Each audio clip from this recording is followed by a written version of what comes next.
Terrence's mental approach that left him kind of losing a few rounds in that fight and getting put down in that fight. But I don't think that Terrence has been in the ring with enough of that type of quality that can push him to some limits. I've been pushed to the limits multiple times, and I've answered every single time. So I think that I've had the experiences required to get the job done and be that first guy to do it against Terence Crawford. What was it about the Benavidez fight, Shawn? Do you think that made it difficult for Terence? It was funny, man. Like watching that fight, I could see that Terence Crawford was like just ahead of Jose Benavidez in every aspect of the fight. But you could see that Jose had boxing ability, he had speed, and he had quickness, and he had some small nuances that weren't necessarily giving Terence problems, but it was challenging Terence. And I don't think anyone's really challenged Terence the way that Jose Benavidez was able to. Again, I speak to that Mean Machine fight. I don't think that Terence was necessarily there the way he was against Jose Benavidez. And I think that even though I don't think Jose won very many rounds, I don't remember Jose maybe 2 or 3 rounds through the course of going into that 12th when he got knocked out. But I just felt like he was just behind Terence in every aspect of that fight. And so when I look at that fight, I say, you know what? I know that I've got everything that Jose's got, and I got a little bit more. And so, you know, when you turn it on and you make that small little difference there, you know, you turn in, you're winning rounds. And you know, I think that for a lot of this fight, it may be about winning rounds and then ultimately trying to hurt Terence and put him into some vulnerable positions. Thank you, Shawn. Dan Rayfield. Thanks a lot. Hello, Shawn. Dan Rayfield here. What's up, Dan? How you doing? Looking forward to seeing you next week. My question for you is, you know, you and Keith were just discussing sort of the level and the merit of the competition that Terence has faced. How do you feel about the fact that there are so many people, whether it's media or fans, that are excited for this fight? Because part of the reason, because they finally see Crawford be the one to step up and fight what people consider to be an elite welterweight, such as yourself. You've already done that numerous times in your career. But what can you talk about as far as the fact that it's Crawford finally getting the chance, it happens to be against you, to take on an A-level welterweight? I'll be completely honest and candid with you, Dan. I had a conversation with someone. I won't tell you who it was, but they were saying you need to go get that fight with Terence. And I said, I don't want to be the first guy that he fights who people consider to be elite. And the reason why is because the worst is more than likely going to happen to him. And then everyone's going to look at him like he's not who he is. Terence Crawford is an elite boxer. He's a great boxer. And I think that, you know, you don't want that first showing to be against one of the best elite boxers in the world. And it just happens to be the case with this fight. So, you know, I think that while everyone's like, all right, we finally get to see him against one of the best, they're not going to get what they're used to seeing out of Terence Crawford. All right, so you are supposed to be the big step up for him at welterweight, but you have faced, you know, guys, you know, at the top already, whether it was Spencer, Garcia, Thurman, you know, even in your losses, they were super close. What are you going to bring different to show him that it is different levels in the welterweight division? Well, yeah, I mean, I am different. You know, you take a look at any of my fights, literally, and you'll see the combination of and the versatility that I have, and he has not been in the ring with that, and I don't think any of the other guys in the division, the elite guys that I've been in the ring with, they hadn't seen anything like me before, and they never will. You know, I'm one of a kind, and you know, with that being said, you say, hey, what makes you why are you the guy to beat Terence Crawford? No one else has. Well, I am rare. And when you're rare and people who aren't used to seeing what you have and can present, it's hard to adjust to on fight night, you know. So I think that my experiences on top of my skills and everything that I have makes me the guy. All right, very good. Thank you very much for that, Shawn. You got it. Good to hear from you, Dan.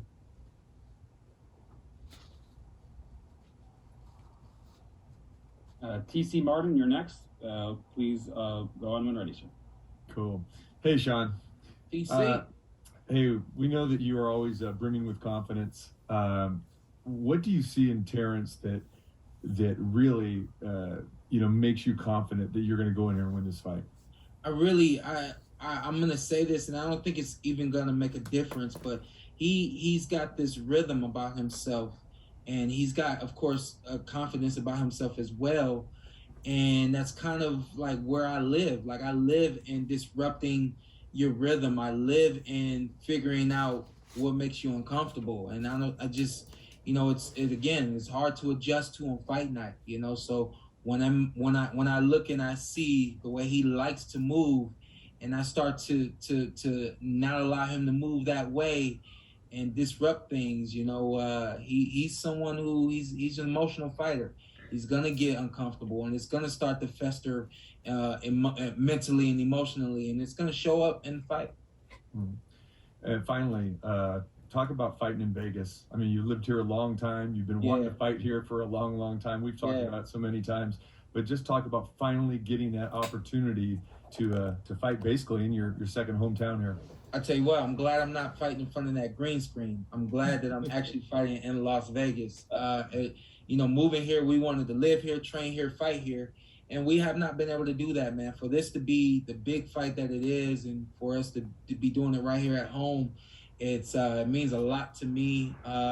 Every fighter wants to be in Vegas, and even though I haven't had very many opportunities to fight here at home, I consider this for the magnitude of this fight and where it's happening it's perfect for me, and I wouldn't have it any other way. Thanks, TC. Ernesto Amador. Ernesto. Thank you. The question is not only for Shawn Porter, but for Adam as well. 2021, it was great. It doesn't matter about the COVID. We had a great fight. And of course, Top Rank is leader on this kind of event. So, Bob and Shawn, you can tell that this fight will still the 2021 year, like the fight of the year, and why is that? Yeah, I mean, first of all, let me give a hand clap to Top Rank for being able to figure out how to move through the pandemic. They kept boxing going through the pandemic, and in my personal opinion, I feel that it's almost like the previews of a movie until the big movie, and this is the movie that everybody wants to see. I think that when you take a look at everything that myself and Terence Crawford possess, and who we are and what we've been to the sport of boxing, that that there's not going to be any letdown in this fight. And I think that that's why this fight is and will be the fight of the year.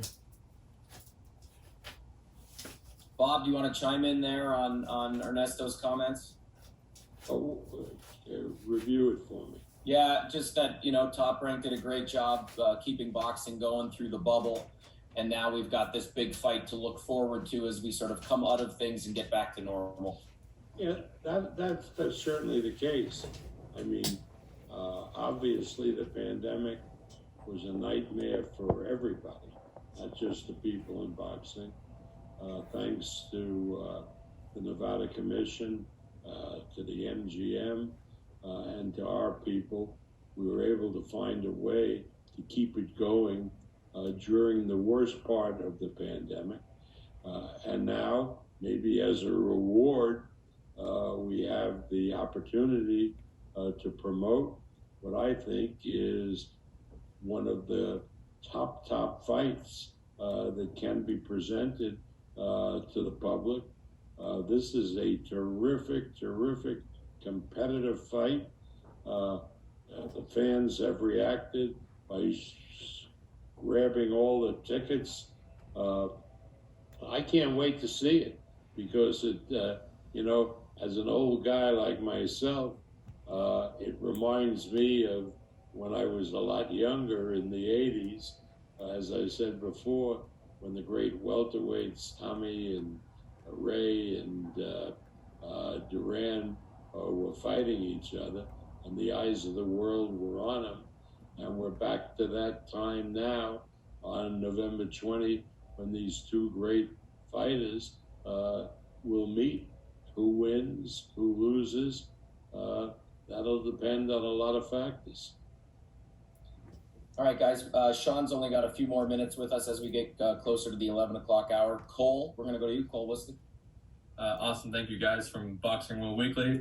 Shawn, people have said this on paper. Crawford coming to this, you're probably his toughest test.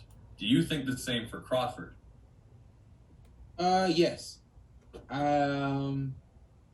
I think that when I'm looking across the ring for myself, I'm seeing the next best thing to myself, to be honest with you, because you could talk about his skills, you could talk about his speed, his power, his ability to adjust, his ability to box, his ability to counterpunch, his ability to understand what to do and when to do it. I mean, I'm not looking at a mirror. I'm not looking at a mirror image of myself, but at the same time, I do feel like I'm looking at the next best thing out there. And finally, you mentioned the home crowd. Who do you think that will favor on November 20th? Me. I got a feeling the home crowd's going to favor Showtime Shawn Porter. I think that while people have learned Terence Crawford and have grown to know him to be a dominant fighter, I think that people have really taken to my personality, my story, and who I've become to the sport. And I think for those reasons, there's going to be more Showtime fans out there than Bud fans. All right, we got time for one more for Shawn. We'll go to Ismail Abdul Salam. Thank you. Shawn, now that you've been doing your podcast, you've been on the media side, and I'm sure you realize how important it is to create narratives and set narratives in the industry. What do you feel is the biggest narrative that needs to be dispelled heading into this fight on this Sunday? Wow, great question. You know what? I think that somehow, some way, through the 37 fights that I've had, people still overlook some things, some of the qualities that I have. I think that the avid boxing fans, they're like, man, Shawn can win this fight. Shawn does this, Shawn does that. And they got a whole list of things that I can do. But then there's a bigger group of people who are just like, well, this is a test for Terence Crawford. We're going to see what Terence really has. And I don't take it personal, but at the same time, you got to understand that this is more than a test for Terence Crawford. This is, his livelihood is on the line, and everything that he's about is on the line. And with that being said, it's more than the test. And I think that people, that's the question that's really going to be answered there is, I think after this fight, Shawn Porter is going to be looked at as not going to be looked at anymore as that quote unquote test for fighters or a specific fighter. Thank you very much, and best of luck. Hey, real quick, I want to go to Alan Alford real quick because my man been cheesing this entire show, so we'll end with him. Let's do it. All right, thank you, Shawn. I appreciate that. Yeah, my question is this: typically, when it comes to Terence fights, when he switches styles, in a nutshell, the fight's normally about over.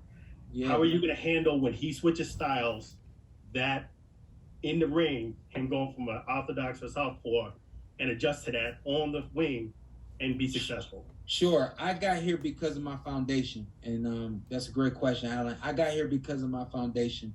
I got here because I started boxing when I was 5 years old. I started competing when I was 8 years old. I got here because I never stopped. I played football in between. I did some other sports in between, but boxing has always been a part of my life. Anyone at the top of the boxing world, when you take a look at their history, more times than not, they started when they were young. It's something that they've always done. Even when you take a look at Terence, his story is a lot the same. A part of my foundation, I don't know why my dad created this rule, but my dad had a rule. When guys will switch, you jump on them. You don't allow a guy to switch and adjust to now fighting from the other stance. And so with that being the rule of boxing for me at such a young age, that's part of my foundation. So when you're asking me, well, man, how are you gonna handle when he switches? Well, I've been handling that literally my whole life. I'm 34. I've been doing this since I was 6 years old. I've been competing since I was 8. That's a part of who I am. Part of who I am is handling guys when they want to switch styles, or they want to go from being a counterpuncher to being aggressive, and so on and so forth. So here's the thing, man. I'm prepared for everything that Terence Crawford is going to bring on fight night, and easier said than done. But my record speaks for itself. I always answer the bell. I'm always ready, and there's a reason my name is Showtime. I show up on Showtime. Hey, Shawn, before we let you go, first of all, thanks so much for spending time with everybody on this call. I can just see everybody's faces smiling, everybody's grinning. Everybody's excited about this fight. Yeah, man. Final thoughts before you leave meeting. I'm excited myself. I think that all of the talking is just about done. I got a couple of surprises next week I'm excited about, and man, this is basically who I am, and this is what I do, and I'm looking forward to next week. I will also say this: you've never seen Terence Crawford has never been in the ring with a fighter as confident, as poised, and as excited as I'm going to be on fight night, and that is a problem for him.